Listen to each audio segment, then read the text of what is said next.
Hi, fellow rapture watchers. Judy here. Oh my gosh, can you hear the birds? It's so beautiful. It's like 5:20 or something in the morning, maybe earlier. I just woke up with tons of energy because I slept so good. I've been coming home and just falling asleep right away.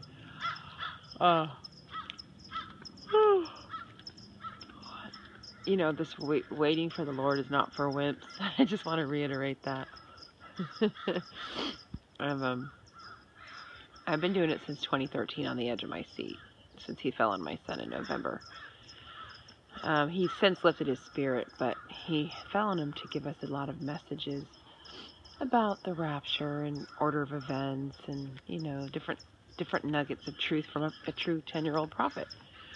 And did he get everything? No, but he got some of it, and it's very cool. And one of the things, hold on, I'm gonna sneeze. Excuse me. There's Pepper. All the cats are following me. Come on, bud. One of the things that I'm reminded that I told my son, it was so wonderful. I was in the kitchen, of course, because back in those days he told me to quit working, and so I was always in the kitchen because, first of all, I always am, because everyone's always hungry, but secondly, I had more time, so I was cooking a lot. And my son came running to me, Mom, you know, God says he loves date setters. Because so many people back then, it's not as bad now, but sorry guys, my nose, all of a sudden, it must be some type of allergy. People were really mean to date setters, not near as, I mean, they're much nicer now compared to 2013. It was horrible. And he said, Mom, God says he loves date setters because they're just excited to see me. So they're trying, speaking of God, God told my son, here's what he said, quote, unquote. God says he loves date setters because they're just excited to see him. So they're trying to figure out which day he's coming. And he loves that. The end. That's the exact words of thus says the Lord God Almighty. So I'm not going to get into, people think, oh, when the dates come and go, everyone gets ruined. No, actually, they don't get ruined. They get tested. The bride is beckoned, and he separates the wheat from the tares. And if you can fall away from something like that, then you never even knew him, or your motives were wrong. You just want to marry him for his money. You don't really love him. Because if you love someone, you stick in there. You hang in there through thick and thin. And this waiting on the rapture is through thick and thin. It's hard. But you don't just give up on someone. And so the Lord is purifying his bride. He's calling people to himself. He's maturing them. He's saying, because God had showed me a while back that people just want to marry him for his money, and he's not a foolish groom. He would tell me they think I'm a foolish groom, that you think I don't know? They just want to get out of here. They don't really love me. They just want to leave this place. And that's valid. But you also have to love him. You can't just take God for his benefits regarding the rapture. Okay? He said that's just marrying him for his money. And that's gross. You know, you don't really care. You just want to get out of here. Who wouldn't? This planet poo-poo's gross. But, you know, I just wanted to talk about those things, guys. I really felt like yesterday was a super high watch day. And when the watch days get really high for me, I just kind of hibernate. I mean, I'm so busy anyway with work and homeschooling, and then that's enough. That's 2 full-time jobs.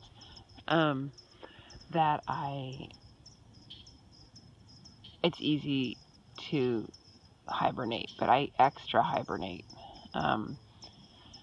When I really get still, when I know that, when I feel like he's given a lot of flirts on a certain time period.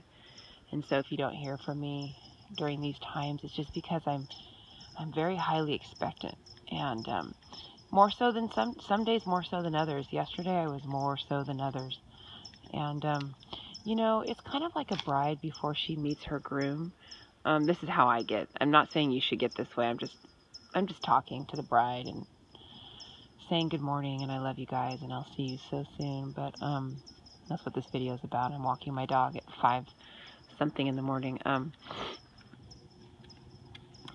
But you know, I remember walking down the aisle. I've been married twice, and both times they were really beautiful weddings ceremonies, and I'm going to say both times I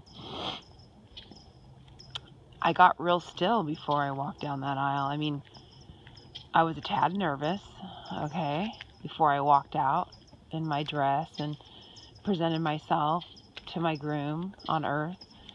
And that's kind of how it is when I'm waiting for him on super high watch moments. I'm a tad, not so much nervous as much anymore, but still like just a tad like, what do I want to be found doing before you come? Sometimes I just want to get real still. And that's how it was on earth too. I you know, talk to any bride, and this applies to the men on earth too that are about to be married, you know. You're a little bit nervous before you guys take that little plunge and open the door and walk down the aisle, or, you know, you may not be walking down an aisle when you got married, just presenting yourself to the spouse and the other people who attended your wedding. Yeah, so that's just I kind of liken it to that. I just kind of pull inward a little bit, gather myself, and wait. And it's just hard to, for me personally, to make videos. Although the Lord has been speaking to me, and there's a few videos I could have made in the last few days, and but you know, okay, you guys, the most important thing is our relationship with God. I mean, anything can become an idol. Anything can get, you know, can clog. Marty, get over here. Marty, no. Oh no, he chased a cat. Anything can clog up those pipes, you know. And so I just want to encourage you to just be jealous for your time with God. Be jealous for the things that take your time, and guard it. Guard it. And I do guard it. I guard my time because I've known him a while, and I just want to tell you a quick story. I used to travel and preach with my minister husband. We used to take teams out. Did it for 3 years straight, globe hopping. When I married my husband, he had already been doing it for 10 years, and he had this. He was. So when I joined him, it was just he was very experienced and seasoned, and we were so busy for the Lord. And believe me, there was a ton of prep before I started going out and praying, and you know, God using my hands to heal people and give words and different things. It was pretty amazing and fun. Okay, it was very fun working for him in that capacity. But after doing it and bringing so many people out and just being so busy for him, I laid in the hotel room one day on the bed, and I was just sad. And my husband said, "Come on, we gotta go now. We're gonna be late." I think it was in Sweden, if I remember correctly. Yeah, it was in Sweden. And Sweden is a very hard place to preach, let me tell you. Anyway, but it's glorious. Every place is glorious, but the people just don't show any emotion. It's interesting. They're kind of hard to crack through that shell. Anyway, and he said, "What's wrong?" I said, "I just miss him." I couldn't figure it out at first, and then it came out. Then I was able to put words to it. He goes, "What do you mean you miss him? He's right here." I go, "I just miss him. I didn't want to go out. I just want to stay in the hotel room." He's like, "What? You're with him every day?" I'm like, "I just miss him. I just miss being with him." And I didn't really understand what I was saying, but I was just tired. I was not physically. I mean, I had a baby and everything when we were traveling.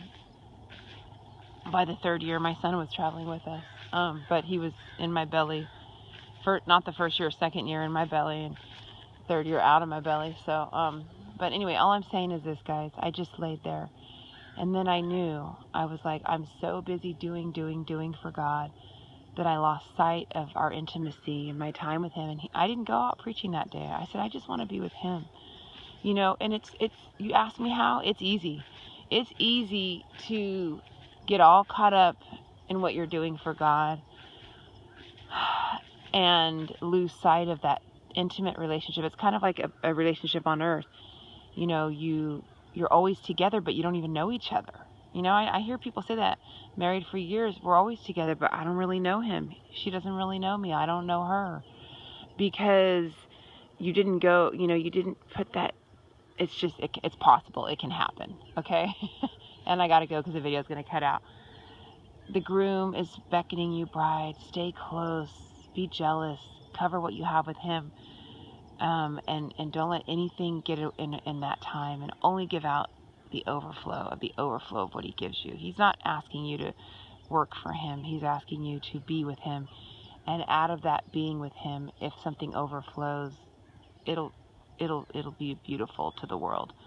But make sure it's coming from that overflow. Have a good day.